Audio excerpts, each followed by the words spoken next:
Me dá uma tristeza em ver minhas filhas e as pastoras e as irmãs da igreja se adornarem, se maquiarem tanto, aplicando botox. Não aceitam ser exortadas. Eu oro pelas minhas filhas para que venham conhecer o conselho de Deus e tenham temor e tremor. Quando eu me converti, eu era profundamente católica. Era ministra no catolicismo. Rezava 3 terços diários, ia à missa todos os dias. E então o Senhor falou comigo. Foi um encontro mais ou menos como o do apóstolo Paulo, que ele teve no caminho de Damasco. Ele me falou que renunciasse aos ídolos e que fosse sua testemunha. E então eu entendi. E quebrei todas as minhas imagens de santos. Eu tinha imagens de Maria de todas as cores, quadros, etc. Minha família achou que eu estava louca. Minha tia queria me internar num sanatório. Antes de terminar aquela semana, fui batizada no Espírito Santo.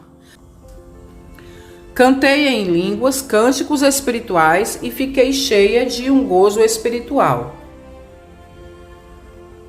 Nada sabia e continuei liderando meu grupo no catolicismo. Mas tudo era diferente. Agora eu lia correndo o livro da SEB para abrir a Bíblia. E as confusões começaram. Jesus começou a fazer curas no grupo.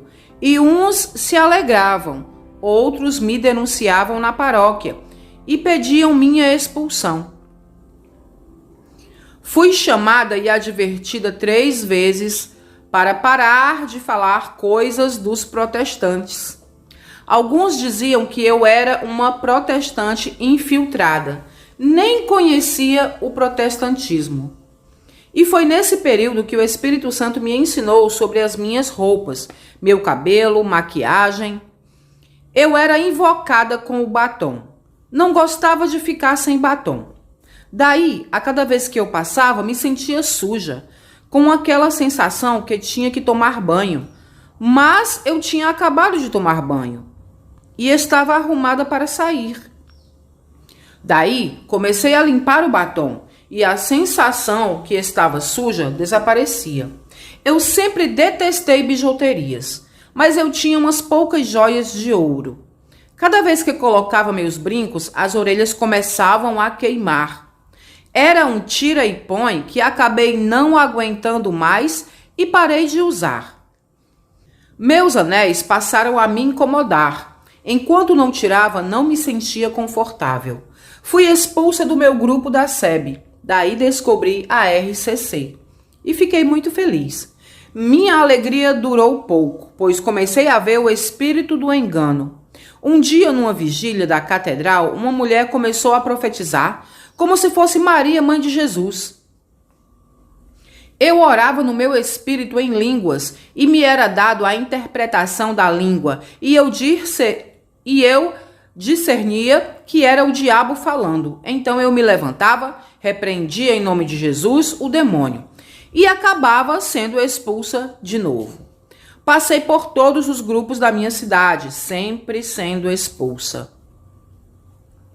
Daí parei de ir nos grupos. Só ia na missa todos os dias. Um dia, saí do trabalho e, como de costume, passava na igreja. Eu sempre esperava a missa começar, rezando o terço. Era um hábito repetitivo.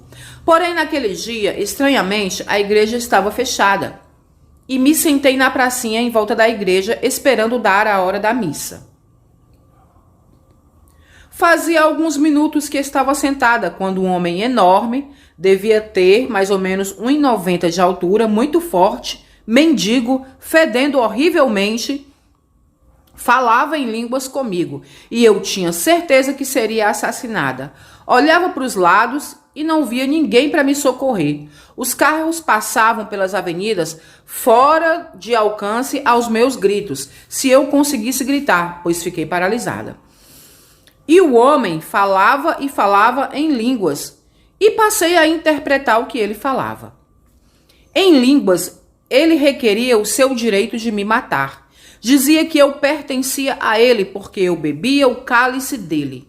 E minha angústia só aumentava, porque no meu espírito eu sabia que Satanás tinha razão. E por 3 vezes o Espírito do Senhor na minha boca em línguas só dizia assim: arreda-te. E o demônio recitou em línguas um texto da Bíblia inteirinho.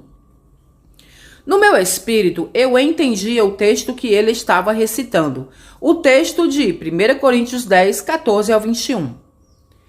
Quando eu entendi que por esse texto, de fato, ele tinha o direito sobre mim, eu clamei: Senhor, não me entregues. E daí o Espírito Santo em minha boca falou pela 3ª vez: arreda-te, esse é um vaso escolhido.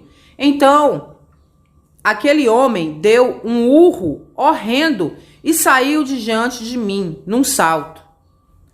A paralisia que tinha me tomado sumiu e saí correndo. A Igreja Católica tinha aberto a porta. Entrei e sentei na nave. Tremia tanto que tinha que me segurar com as 2 mãos no banco e fazer força nos pés no chão, de tanto que tremia. Foi esse o último dia que fui numa missa. Então, me permiti ir numa igrejinha pentecostal protestante. Isso foi no final de 1988. Gente, eu estou trazendo esse testemunho aqui para vocês porque é algo incrível. Fala da conversão, né? De uma católica ao protestantismo, como ela mesma usou aqui essa expressão, essa palavra. E isso é maravilhoso, né? É sempre bom a gente contar essas coisas. São coisas particulares e só Deus sabe quantas pessoas mais estão passando por isso nesse exato momento. Quantas pessoas mais o Senhor está trazendo de lá para cá. Glória a Deus por isso, né?